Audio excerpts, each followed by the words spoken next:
네, 조금 전에 그 한준호 최고위원께서 말씀하신 그 12월 14일부터 한미의원 연맹에서 공공외교 차원에서 미국 워싱턴과 텍사스를 방문하고 미국 연방의회 또 의원들 그리고 주지사나 이런 분들 만나기로 했는데 개혁법안 처리를 하는 데 있어서 국민의힘에서 필리버스터를 하겠다라고 해서 어쨌든 저희는 또 다음 기회에 이 관세 협상의 후속 조치 차원에서 좀 가려고 했는데 유감스럽게도 국회를 좀 지켜야 할 것 같습니다.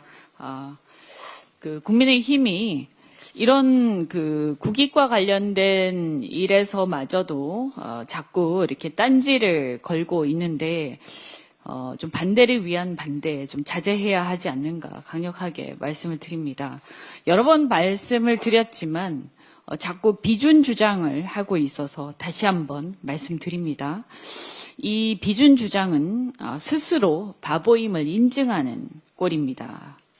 저는 이 한국의 보수 정당이 어쩌다 이 지경이 되었는지 얼마나 공부를 안 하면 이런 주장을 하는지 정말 의심스럽습니다. 여러 번 지적을 했지만 헌법 60조 등 헌법상의 조약도 아닙니다. 관세 협상 내용이요. 그리고 다른 나라들도 의회 비준을 받은 바가 없습니다. 더욱이 국힘의 주장대로 부담이 큰 내용을 입법부 비준으로 못 박을 실익이 전혀 없습니다. 아니 실익이 없는 정도가 아니라 못 박으면 도리어 우리 손해입니다. 왜 그럴까요? 내년 미국 중간선거 결과가 어찌 될지 연방법원의 관세 판결이 어찌 될지 모릅니다. 관세 때문에 미국 물가가 폭등하거나 주가가 폭락해서 트럼프 정부 스스로 관세율을 더 내릴 수도 있고 다른 나라에서 무슨 일이 생겨서 부담을 더 낮추게 되면 우리도 다시 재협상을 요구해야 하는 상황이 올 수도 있습니다. 어떻든 트럼프 정부 초기인 지금보다는 시간이 갈수록 우리에게 유리하게 수정될 여지도 있는데 국회 입법으로 못 박아서 수정이 어렵게 만들자는 주장은 어느 바보의 머리에서 나왔는지 묻고 싶습니다.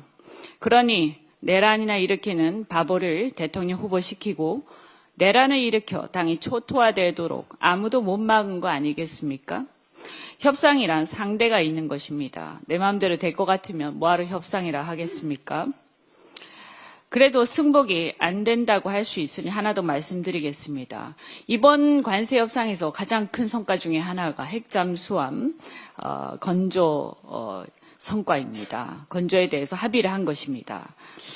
윤석열은 미국 앞에서 핵잠수함의 핵자도 못 꺼낸 겁쟁이 아니었습니까? 국내에서는 핵무장이니 뭐니 거창하게 허풍을 떨다가 미국 가서는 노래 한 번 부른 대가로 입을 다물어 버렸습니다. 참으로 한심한 일이었고 저도 그 점에 대해서 강력하게 비판한 바 있습니다. 당시에 양심적인 보수 인사들도 다들 한마디씩 했던 걸로 기억합니다. 국민의힘은 더 이상 관세 문제로 반대를 위한 반대 그만하고 국익을 위해 힘을 합해주길 바랍니다. 힘 앞에서 국력을 키워야 합니다. 그래야 앞으로 협상력도 더 키우고 그들 말대로 더 잘해낼 수 있지 않겠습니까? 반대를 위한 반대 그만하고 힘을 합해 주십시오. 관세 협상의 내용 중에서 또 큰 성과 중에 하나가 미국의 상선 및 군함을 대한민국에서 건조할 가능성을 열어둔 것입니다. 미국 선박 건조 및 운영과 관련해서는 존스법, 반센 톨레이슨법 등 규제가 존재하고 있습니다. 일단 이런 규제들 때문에 아마 일부 언론에서 이게 어렵지 않느냐라는 우려를 표시하는 사람들도 있습니다. 하지만 이 법안들의 개정안이 지금 이제 미국 연방의회에 상정이 되어 있고 제가 지난번에 미국 갔을 때도 연방 의원들과 이 개정에 대해서 노력하겠다라는 그런 얘기를 들은 바가 있습니다. 또 뿐만이 아니라 사실은 이 문제는 선박 관련 규제를 우회할 수 있는 방안이 행정명령으로도 가능합니다. 한미 국가안전보장회의 간에 신설될 조선협력협의체에서 아마도 트럼프 대통령의 행정명령을 통해서 한국에서 미국 군함 등을 건조할 수 있도록 하는 방안이 논의될 것이라고 생각합니다. 트럼프 대통령은 이미 지난 4월 조선업 재건 행정명령, 정식 명칭은 미국의 해양 지배력 회복 행정명령입니다. 이것을 통해서 동맹국과 파트너와 협력해서 무역 정책을 조정하고 동맹국 조선업체의 미국 투자를 촉진하기로 한 바가 이미 있습니다. 또한 이번 팩트시트를 통해서 그동안 파편적, 추상적으로 논의되었던 마스가 협력이 구체화되고 구심점이 생긴 만큼 우리 정부와 기업이 한 팀이 되어서 역량을 집중해야 할 것입니다. 더불어서 한 가지 당부드리면 추가 협상을 함에 있어서 우리 대한민국의 RMC 지정에 대해서 꼭 추진을 해주시기 바랍니다. RMC라는 것은 Regional Maintenance Center인데요.